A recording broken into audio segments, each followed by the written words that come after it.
Hello સૌ હરિભક્તોને જય સ્વામિનારાયણ। આ પૃથ્વી પરના 49 વર્ષના જીવન દરમિયાન ભગવાન શ્રી સ્વામિનારાયણે અનેક જીવોના કલ્યાણનો શાશ્વત માર્ગ ચીંધીને વૈદિક પરંપરાનો પ્રવાહ આગળ ધપાવ્યો છે। કિશોર વયે એમણે હિમાલયમાં મુક્તિનાથ તીર્થમાં પુલ્હાશ્રમ ખાતે સૌના કલ્યાણના અર્થે અત્યંત પ્રતિકૂળ સંજોગોમાં કઠોર તપ કર્યું। આ અજોડ તપની સ્મૃતિ સાથે સુરત અક્ષરધામમાં એમના આ તપસ્વી સ્વરૂપ એવા તપોમૂર્તિ શ્રી નીલકંઠવર્ણી મહારાજની 49 ફૂટ ઊંચી ધાતુમૂર્તિની વેદોક્ત પ્રાણપ્રતિષ્ઠા પરમપૂજ્ય મહંત સ્વામી મહારાજના હસ્તે આવનારા સમયમાં સંપન્ન થશે। બીએપીએસ સ્વામિનારાયણ સંસ્થાના વડા પરમપૂજ્ય ગુરુહરિ મહંત સ્વામી મહારાજ સુરત ખાતે કણાદમાં આધ્યાત્મિક લાભ આપી રહ્યા છે। તેઓની પ્રેરણાથી સુરત મહાનગર ખાતે વિશાળ ભૂમિ પર બીએપીએસ સ્વામિનારાયણ અક્ષરધામ આકાર લઈ રહ્યું છે। આ સુરત અક્ષરધામ મહંત સ્વામી મહારાજના સંકલ્પે અને તેમના જ નેતૃત્વ નીચે નિર્માણ થઈ રહ્યું છે। ત્યારે તારીખ 18 મે 2025ને રવિવારના પ્રાતઃકાળે હજારો હરિભક્તોએ સ્વામીશ્રીના પ્રાતઃપૂજાનો દિવ્ય લાભ લીધા।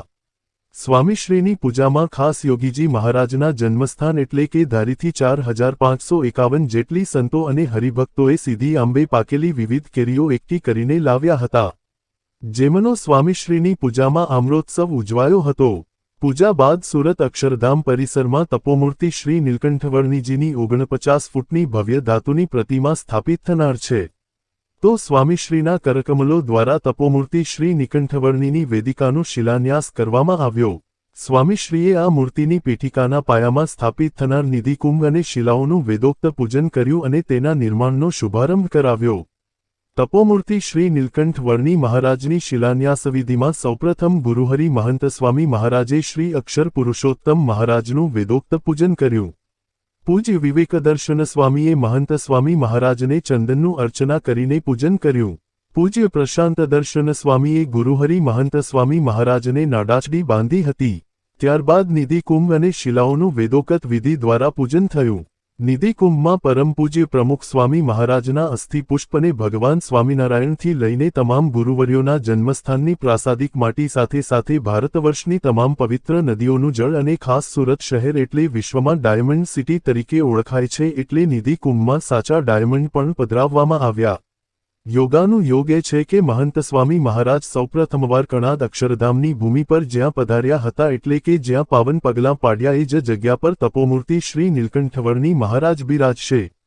આપણે સૌ જાણીએ જ છીએ કે વિશ્વના સૌથી મોટા હિન્દુ મંદિર એટલે કે અમેરિકાના રોબિન્સવિલ અક્ષરધામ ખાતે 10 ઓક્ટોબર 2021ના રોજ વિશ્વભરના પરિવારોએ રોબિન્સવિલે ન્યૂ જર્સીમાં તપોમૂર્તિ શ્રી નીલકંઠવર્ણીના ઉદ્ઘાટનના મહત્વપૂર્ણ પ્રસંગે ભાગ લીધો હતો। ભારતના સારંગપુરથી પરમપૂજ્ય મહંત સ્વામી મહારાજ વર્ચ્યુઅલી આ કાર્યક્રમમાં જોડાયા હતા।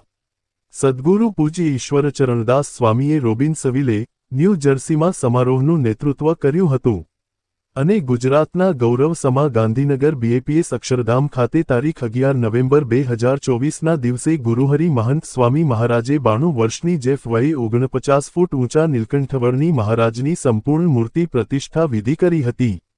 એ જ રીતે ઓસ્ટ્રેલિયાના સિડની ખાતે નિર્માણ પામી રહેલા ભવ્ય સ્વામિનારાયણ હિન્દુ મંદિર અને કોમ્પ્લેક્સ ખાતે તારીખ 6 માર્ચ 2025ના રોજ સ્વામીશ્રીએ વરસતા વરસાદ અને ફૂલ ઝડપે ફૂંકાતા ઠંડા પાવન વચ્ચે 50 ફૂટની ઊંચાઈએ નીલકંઠવર્ણી મહારાજની ભવ્ય પ્રતિમાની મૂર્તિ પ્રતિષ્ઠા કરી।